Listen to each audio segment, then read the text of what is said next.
Girls, now let us move on to step into the lesson. We can step into the lesson Sale of Goods Act. So far we have discussed the terms. So now we can go inside the lesson. First one is contract of sale of goods, isn't it? So in the contract of sale of goods,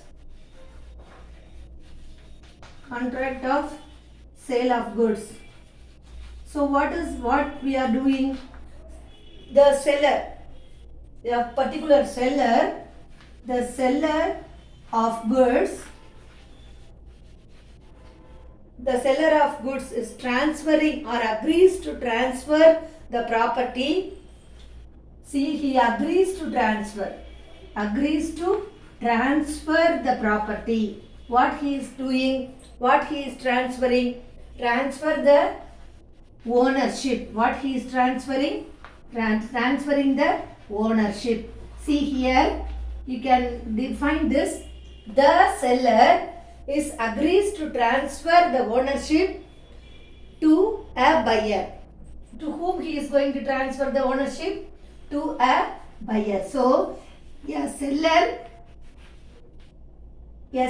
can transfer the ownership to anybody else. So, so that only they have given the seller of goods agrees to transfer the property.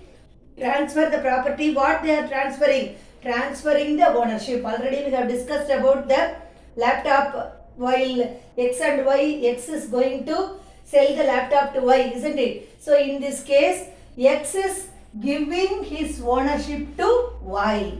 So X agrees to give the laptop, whatever it is his property. So the seller, whoever it may be, the particular seller can sell the product to a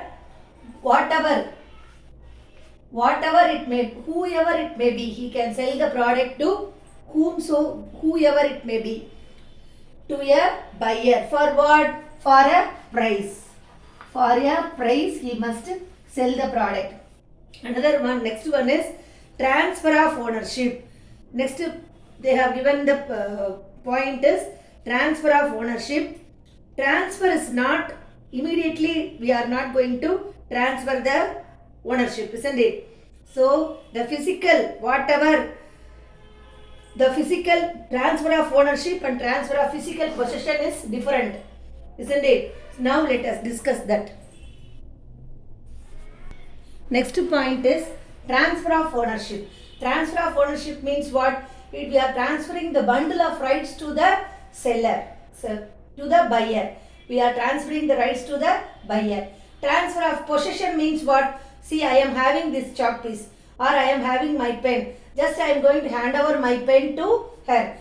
Even though she is having my pen, I am hand over the pen, that is considered as my pen, isn't it? So whatever I have, I am hand over to another person, to my friend, to look after for certain period. I will come back and get this cell. So that is a possession.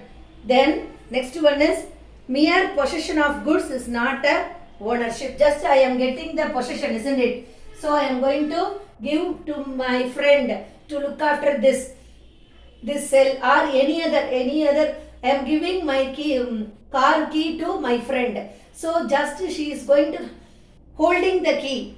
It is not the reason she is the owner of the goods, isn't it? So let us discuss the next point. Now let us move on to next point. Mere possession of goods is not considered as a ownership. See, we can have, I am going to buy the laptop. But after buying the laptop, I am going to satisfy my needs. I am going to do the project. After doing the project, I will get a very good job in future. So, because of your welfare, you are purchasing the goods. So, that is considered as a possession. Otherwise, I am going to give gift to my for daddy, or otherwise I am going to donate the laptop to any person who is very poor. So in that case we can do, isn't it? It is not at all a Just we are possessing others' goods, it is not considered as a ownership. Then ownership and absolute freedom. See, after receiving the ownership, see in this case we have discussed X is going to sell the laptop to Y, 25,000 rupees. For example, you can take. So after getting that 25,000 rupees from Y, X is going to give the ownership to Y.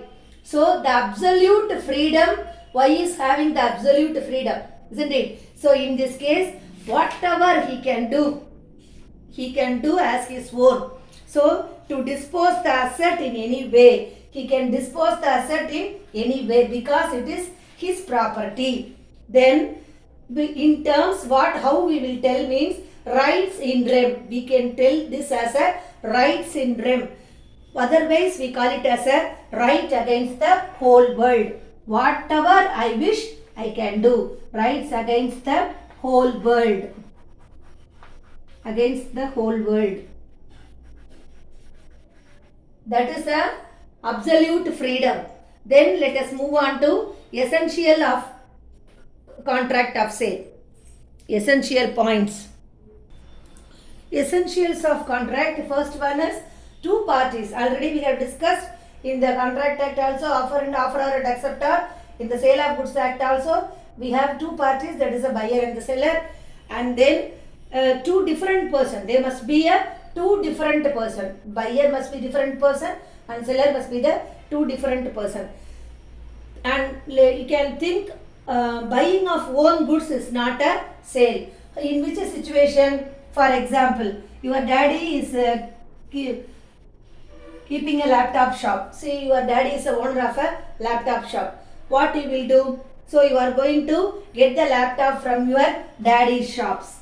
Father shops, you are taking the laptop or any sell, or he is going to sell the accessory shop. In that case, you are going to take any product, cell or laptop or anything else, you are taking from your daddy's shop. That is considered as not at all a sale. It is not considered as a sale because you are taking from your own shop. It is your shop only. So the person buying a own goods is not considered as a sale.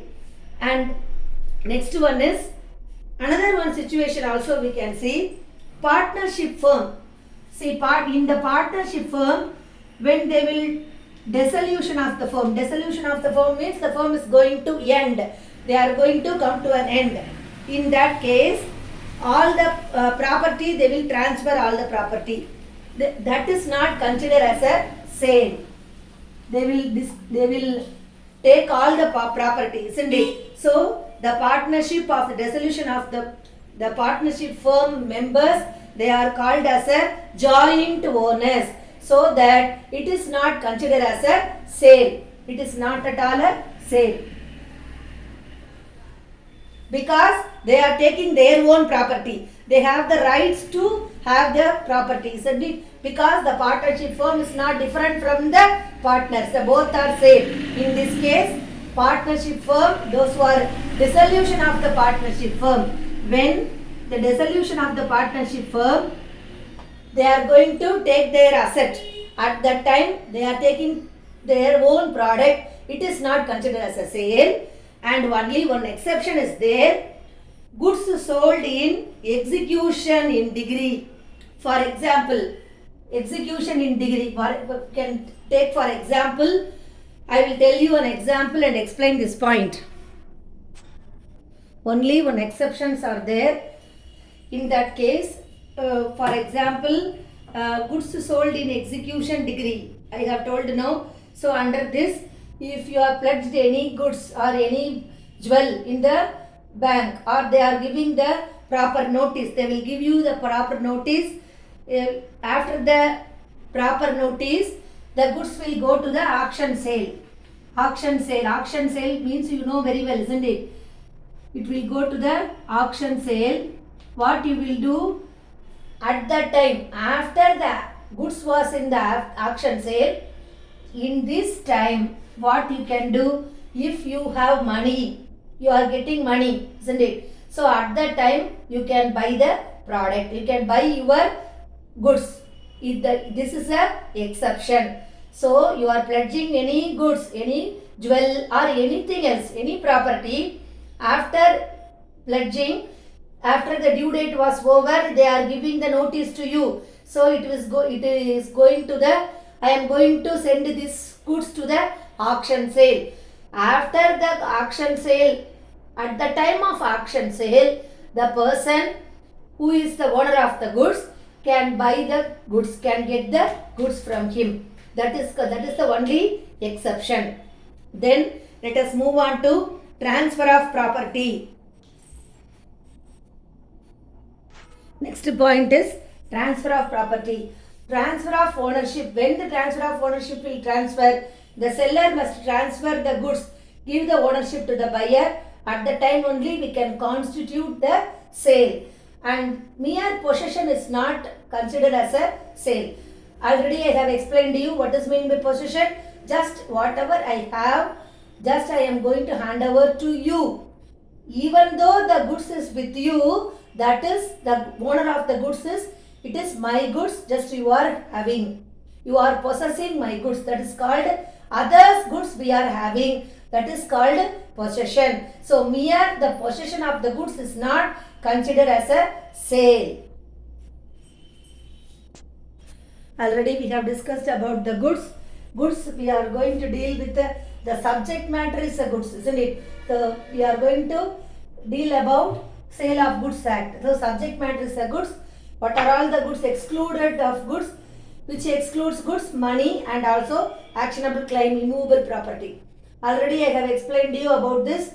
Money, whether I am going to change getting a change for 2000 or 5000 rupees, this is not considered as a sale. And actionable claim, if I have a multi-storied building, I give for rent.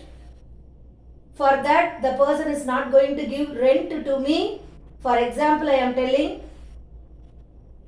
if the person is not going to give rent, at the time I can claim, I can ask the claim. I can ask the person to give the rent. That is called actionable claim. Then which includes the goods, that is stocks, shares, everything. The movable property will include things, goods. Then growing crops. Growing crops at a future date only we are going to sell, isn't it? So it is a come under agreement to sell. Goodwill, patent, trademark, copyright, these are all intellectual property. This is also considered as a goods. Now let us move on to price, and also which includes sale and agreement to sell. Now let us move on to price. Price is a consideration, isn't it? What consideration here? X and Y, in between X and Y, the consideration is price. That is a monetary consideration. And here in sale of goods, no barter system. Barter system you know very well, already I have explained to you. Getting the goods for exchange of goods, it is not applicable. Sale of goods is not applicable. Barter system is not applicable in the sale of goods. And then whatever the fully paid, if a person is goods are sold fully and also goods are sold partly. So the monetary consideration for the goods sold is called price. So for what you are going to get, we are going to get the price, isn't it? If goods are exchanged to goods, that is what is barter system. If the goods are exchanged for goods, that is a barter system. That is not applicable in the Sale of Goods Act. But goods are sold partly for goods and partly for money. For example, you can take for example, you are purchasing the 100 kg of rice.